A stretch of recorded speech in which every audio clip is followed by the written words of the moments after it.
Hello and welcome to Ask Zenatta Anything About Zoho. This is Volume 1, Issue number 19. This is where you send us your questions, whether it's on the YouTube channel, whether it's over on Club Zenatta, and we answer them. You got a Zoho question, we are here for you, and I am here with the one, the only, Mr. Greg Belknap. He is a master. I'm one cool cat. Master? He's the question master. If he was in Batman, would you be the Joker or the Riddler? I don't know which one. I would be the ventriloquist. Or the Condiment King. Both real Batman villains. I was going to ask on that second one. It sounded doubtful, but I'll take your word for it. Nope, it's true. He wields a ketchup and mustard bottle. Anyway. Alrighty, and also we've got Tyler Colt, and joining us also is Wayne Martin, our marketing guru and director of marketing, helps all things campaigns, all the things you oftentimes seen him on the show. He'll come in and answer a question, and if you watch our YouTube channel, he's doing all the stuff around marketing on there as well. And we had a whole bunch of marketing questions this week, so Wayne is subbing in for Josh, and Freddie is out, I think, on jury duty. Is that correct? So the show is not only is being produced by Wayne and co-hosted as well. So we're going to have some fun with this today. And with that, let's get right on into the first question. Alrighty, so first question here comes from JC. He asked this over on YouTube for the video Serialized Inventory Tracking in Zoho Inventory. Hi there, thanks for the helpful video. If I have a serialized product that I want to track post-sale, is that possible? So for example, I sell 10 electronic devices to customer A with serial numbers 1 through 10 for a fixed cost. That's great, but now that products have been deployed, what if I have other services like subscriptions, upsells, etc., that the customer can add to these products? In my business, the hardware sale is just the beginning of the journey, and other revenue-generating opportunities and support needs continue from there. I need a holistic view of all historical inventory, the ability to associate those serial numbers with deals and customers, and then have the data available in the CRM/Zoho so the product can be properly supported through the post-sale lifecycle, have contracts associated with the devices, track profit and loss by device, etc. Why can't my perfect solution just exist off the shelf? Good question, JC. This is actually something that we run into pretty often when we're doing inventory implementations. So for the people who haven't used inventory a lot, the way that it works on the inventory side is you can define an item as tracked by serial number. That means that anytime you invoice for that item or do a bill for that item, the system will ask you to associate the serial numbers that are involved in that particular transaction. The one weakness in inventory is that those serial numbers don't create like their own record where you can really track specific activity against them. So what we normally do, JC, is we'll set up a module inside of CRM called like serialized inventory or products sold, really anything like that that basically lives between, let's say, like an account and your product list. Then whenever invoices are, let's say like on invoice payment, for example, this could really be at any point in the process, but that's a pretty common one. We can just write a function that will essentially create a record in that product sold module for each of the serialized pieces of inventory that are part of that invoice. Then you can do all of that life cycle tracking there. So like a common one is a client might tell us that, hardware in the telecom category, we should reach out to them for an upgrade every 3 years. So maybe when we create that product sold record, we actually stamp a date for, like upgrade outreach date, right? And then you get your tasks and things like that associated to it. Oftentimes we'll create like a service record as well underneath those items. So if you need to do any ongoing servicing, you're able to track all of that. Really, JC, you actually had a big chunk of the solution here, which is calling out that this all really has to happen in CRM. Inventory is a place that you can log that sale and associate the serial numbers, but then really all of that long-term tracking and, workflow is just going to work a lot better on the CRM side. All right. Our next question comes from Mark Pittman, who asked over at Club Zenatta. I thought I was onto something, but I goofed. I wanted to alert myself to reach promising leads based on the information I have in the CRM, campaigns, and the Sales IQ tracking of time spent on my website. I created a workflow to create a task for every lead that got a lead score greater than 5. That was overwhelming, so I increased it to greater than 10. 2,200 new tasks later, I am not convinced I'm doing this correctly. Is there a best practice, or at least a better practice, for setting up a workflow with lead scoring? The answer is yes, there is. So the trick that you want to do here, Mark, is you're going to want to establish some kind of a baseline, right? Kind of figure out where are most of your leads falling in terms of scoring, so that you can make sure that you're only getting the tasks for like the cream of the crop, right? So you're putting your focus where it's most useful. So I actually have a screen share for this. And this is something you could also do in Zoho Analytics, but you don't have to go into Zoho Analytics. You can also take care of it just here in the CRM.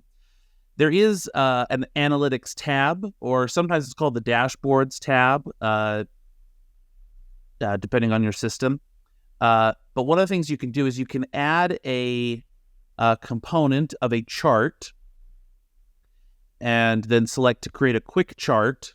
And I call this lead score distribution. I'll pick my leads as my module, and then I'll have it just be the count of leads. And then here under grouping, what I can do is I can pick whatever my scoring field is called on my leads record, whether it's a field from one of the multi-scoring rules, or if I wanted to use the visitor score from, the built-in Sales IQ thing. And by grouping that, now I have just test data in here, so I don't have a large distribution. Everybody is just at no score.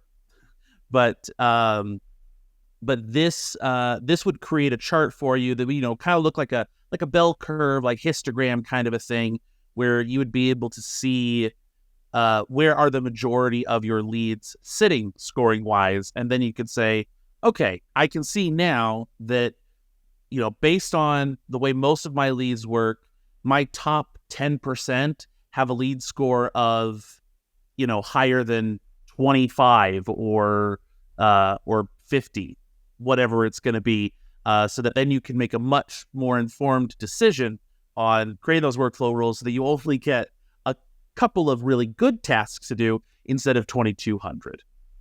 Yeah, and I think one other little element there too, when it comes into the task getting created so often, whenever we set up tasks based on scores, we completely ignore the workflow trigger that's actually based on score. A lot of the times the problem with that is it's set up to trigger when like score goes up or score goes down, but it will re-trigger. So if you have it triggering on that and you say, give a task when score goes up as your trigger, so not on create edit, or when score goes up, where minimum score is 25. Well, it'll actually trigger when it hits 25, when it hits 30, when it hits 35, right? So oftentimes we'll just create a workflow that's triggered on create or edit, and then base the task creation off of that. But really, Mark, I would consider just using a list approach to this. Most of the time when we do setups that are doing outreach based on score, what I would do is start with what Greg just showed to get the distribution, to pick like the good number that means engaged. Then just create a custom view in, let's say, your leads module of leads where score is above that value and where last activity date is something like 7 days in the past. Right. And so what you can do if you want to like do outreach calling or emailing, you just run through that list. You call the one on the top. When you log that call, it moves the activity date, which removes them from the list. Then you just go down to the next one. So a lot of the times we'll actually just eschew tasks altogether and just use a list-based approach for something like this. But again, use that distribution so you pick a good number to define what should show up. Eschew. Tyler said eschew tasks I altogether. knew someone was going to call that out. I always thought it was a shoe. Wow. Hey, I think this one is for me. Paul Harmon asked, after watching our YouTube Zoho Recruit 2021 full product tutorial, guys, have we not done one since 2021? Might be time to update that. He says, can it work well for a recruitment company or just for internal recruitment? For example, if we want to post a job for a customer, will it link to the customer CRM record, etc.? Paul, yes. I think you will find the Zoho Recruit. They have an agency edition, which will work exceptionally well for you as well. You can go ahead and take a look at that. You can write it to the CRM. Once you write the record to the CRM, you pretty much can do anything with that record once it's there. Yes, I don't know any other way to answer that, but it works exceptionally well for a recruitment company. I would check out Zoho Recruit Agency Edition. And I think that will probably get you everything that you're looking for. All right, and this one's me. Don Harvey asks, my contacts are all set up in the contact module of the CRM. I have none set up under leads. However, when I try to add a new sync, the only option I have is leads. My search for contacts turns up nothing. Shouldn't contacts be a module to choose from in the drop-down menu? And this was from our YouTube video, how to set up a new sync in Zoho campaigns. And to answer your question, Don, yes, it should be. I'm going to go ahead and jump into a screen share real quick. So I pulled up our CRM here, and what we can see are our campaigns module. And what we can see here is inside the sync, we have contacts and leads. If I add a new sync, and I'm assuming this is what you're seeing, you can't see contacts or leads because they're already set up. So you probably already have it set up. And if you're trying to add more fields or more mapping to your contact sync, because the previous sync, you would have multiple syncs configured for one module, but with the new sync, you only do it one time. And then you can come over here to field mapping. And if you need to map more fields, you just go ahead and map it here. So I hope that answers your question. If it doesn't, then you'll probably need to open a support ticket with Zoho and get the sync resolved. All right, next question here comes from Joshua Alter over on Club Zenatta. The post title there is Begin Dashboards. So hi all, love your shows. I noticed today that the products module doesn't utilize the role hierarchy in dashboards, meaning when creating a component in the dashboard module, if you select products in the module's options and select pipelines for the related module, when selecting your measures and groupings, the data doesn't filter the same way it does with the other modules. For example, everyone can see all data, not data that is specific to that role. From a business point of view, the 3 or 4 regions that we do business in don't want to see each other's data. They only want to see theirs. Do you know of any workaround, or am I doing something wrong? Good question, Joshua. So one thing to keep in mind, within each of the Zoho applications, a lot of them are going to come with their own tool for pulling reports and dashboards. Those tools are always going to be a little bit less robust than something like Zoho Analytics. So I'll kind of give a two-part answer here. The first thing I would do is make sure to check in your permission settings. The products module very well may be set up as publicly viewable, right, for the entire org. Then if you were to build a report or dashboard based on it, that report is likely going to inherit those sharing rules because you're picking that as the primary module. So first, I would check those user permissions. Secondly, you could try creating the report first from the pipelines and then add products, just so that you're then able to kind of slice it that way, and maybe it will inherit those permissions. But really, the reporting engine in Begin is a little limited. It's good for showing what's in what stage, how many leads were created, how many deals were closed. But the more granular you try to get with those reports, the more you're going to bump into limitations. So I would say try out those first 2 things that I suggested. If neither of those work out to solve this problem, consider just bumping this over to Zoho Analytics. You can still surface these reports to people with filters there. So you could have all of these different areas only seeing data that's relevant for their department or team. All righty, the next question comes from Beat Z. Beat, over in Club Zenatta, ask, what is the best practices for minutes in Zoho? We are taking meeting minutes directly in projects or CRM, but it happens to many users that for one reason or another, the minutes were not stored and information got lost. I thought about recommending everybody taking meeting minutes while being in a meeting would be best in Zoho Notebook, where each character you enter is stored directly. On the other hand, this means creating it in one place and then copy paste where it finally belongs. Is there a way to have text stored directly in CRM projects without having to confirm where it should be stored? What do you recommend? Well, BZ, I recommend that you do use Zoho Notebook, and I've got a little screen share here, and I kind of want to go through it because there's a lot going on with Zoho Notebook right now. A lot. And in some cases, I think it's absolutely amazing, and in some, they're getting close. So there are 2 extensions you'd want to install for this. Over in the marketplace, you will have the Zoho Notebook for CRM, and man, this has come a long way. I'm going to show you some features on it. I really like what I'm seeing here. And then the other one you're going to want to install is the Zoho Notebook for Zoho projects. This is very basic, but I still think it's going to accomplish what you're looking for. So we'll start with projects here. So if you look at Zoho projects, again, I'm going to tell you this is kind of basic, but I go into a project, this client build out project, and I will go into this, this task, which is schedule initial scoping meeting. Over here on the side, it's going to give you your installed extensions. Okay, so you've got to click one, and we have got the Zoho Notebook. And if I click on Notebook, you will see I created a notebook that says projects. This is a note from projects. And if I go look in Notebook, you will see that it actually writes it to Zoho Notebook. So it does exist there. So you would have this one place where you could go. You could then organize these after the fact. You could create folders, and you could move them to a new folder, and you could kind of associate them that way. But they're kind of going to dump them all right here. The problem with this, though, when actually working in projects, as I'll show you here, is if I just go back here and I'm now like on, step, let's back out of this. I go back and I go down here to step 2, right? And I'm looking at this. There is no notebook. The note doesn't, even though we're in the same project, the note is not going to carry over. So it will live over here, but each note is going to be specific to the various tasks that you are in and what you've done there. So kind of a little wonky as it relates to that, but at least you can get all of your tasks to roll up into Notebook.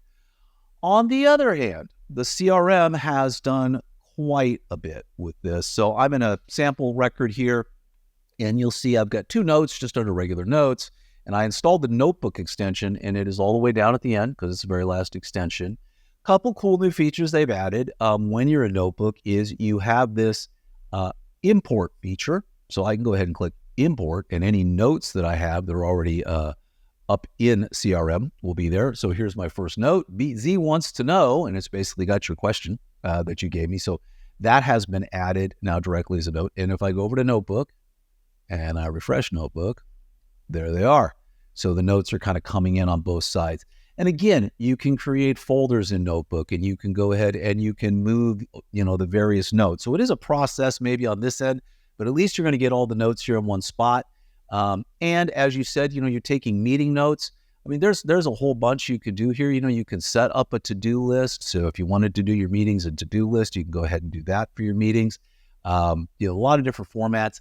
The advantage you also have in meetings as opposed to notes inside CRM is it gives you full rich text formatting. So there's just so much you can do with this. So I think it's we're taking a look at it. And hopefully this gets you where you want to be. But I'm really stoked, for those of you that have been watching the show for years, I've been wanting Zoho Notebook for CRM forever. I've been talking about the CRM Zen show, and it's really gotten there, and they keep making nice improvements. I don't know about you guys. Had you noticed the import notes part before? I just noticed that. I think I for the first noticed time. that. Yeah, that was new to me. It was very cool. Yeah. Very So useful. I think they just snuck that in there as a way, because honestly, notes you could just get rid of notes in CRM, and it could just be Notebook because they're giving it to you. And we did also notice today that Notebook's got some new Pro Edition coming out with a ton of little features. I'm going to have to dig into that and see exactly what's going on there. But anyway, BC, hope that answered your question. Okay, this next question comes from Stuart McKelvey over on Club Zenatta, mainly for campaigns, as that's where I am at with Zoho 1 implementation, but I can't seem to find any good way of managing multilingual requirements. I can create a newsletter in another language and even adjust the footer text, but the sign-up pages, autoresponder emails, and topic pages don't seem to allow translation. Am I out of luck here until Zoho implements this functionality? Community posts go back 8 years asking for the same thing, which isn't particularly promising. Are there any workarounds that are commonly used instead? Will I find the same issue in Desk and other Zoho products as I look to bring them online? I appreciate the help and love the usefulness of the community. Thanks for that, Stuart. We looked into this, and I looked into this, and what I could find is there was a post 11 months ago saying they're actively working on this, but no current ETA on when a fix is going to happen. Do you guys know anything more on the Desk side of things? No, and I mean, like we've set up workflows in apps like CRM, Desk, Campaigns that support multilingual.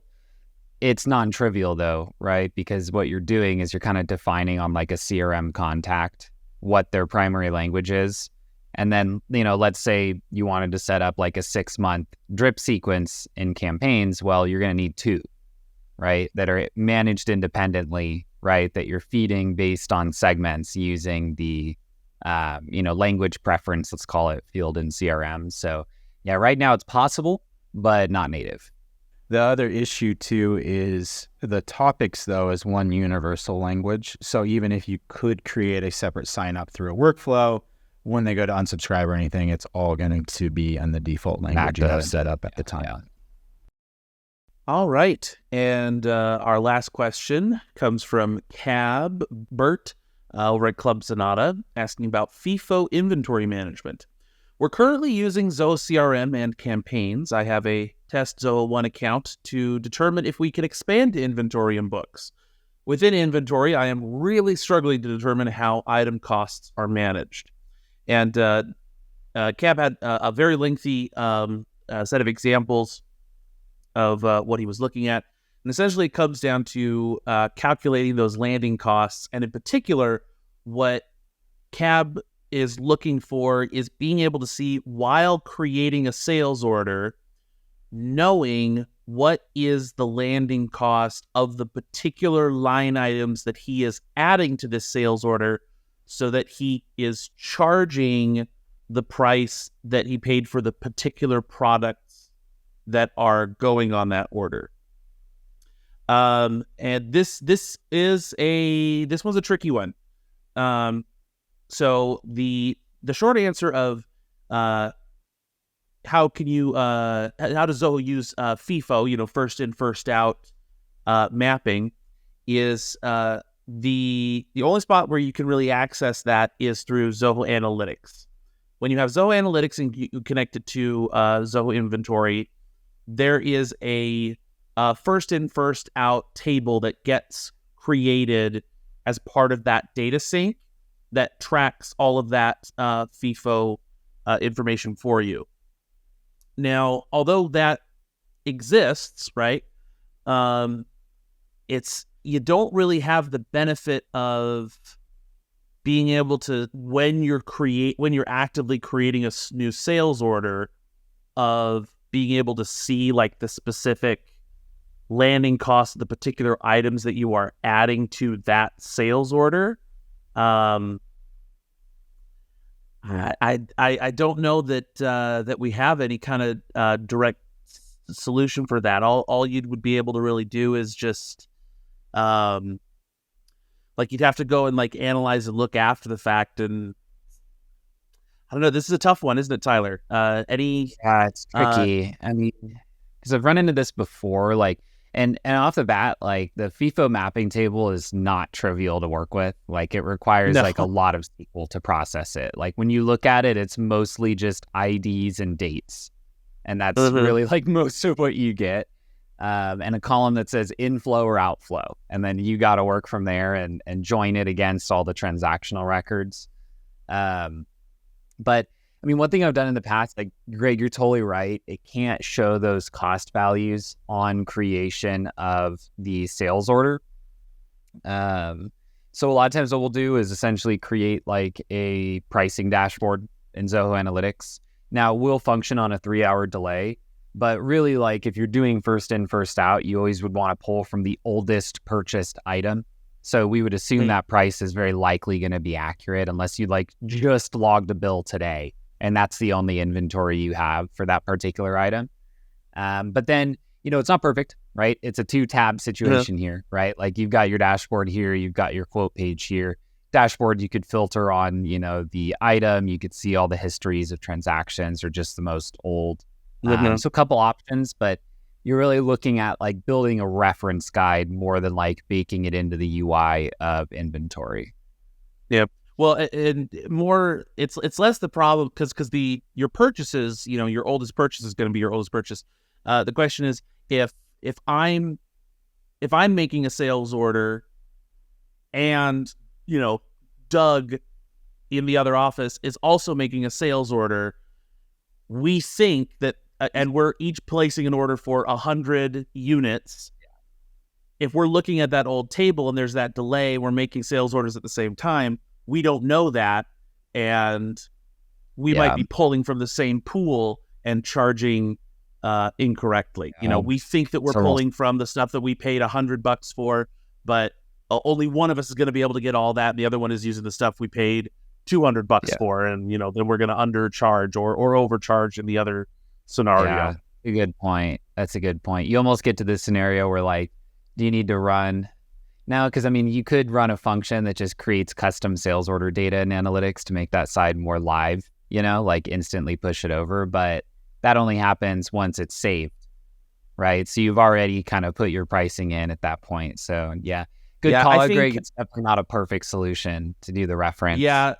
So like I think that you'd want to do. I would say, probably want to look at like maybe just using a dashboard like we talked about to just kind of create an average price probably for what you say like, okay, we know that over the last 6 months of purchases that we've made, we average about the cost of this much per unit. So even though on maybe this particular transaction, we might be underselling, I paid $50 for this apple and now I'm selling it for $45.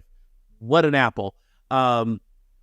That I might be losing a little bit of money on that transaction, but then I sell a $30 apple for $45 and now I made some more money back on it. So I think by the end, it should all, even out. What kind of apples are these, Greg? These are really good apples. Mac Minis. Sorry, I meant Mac Minis.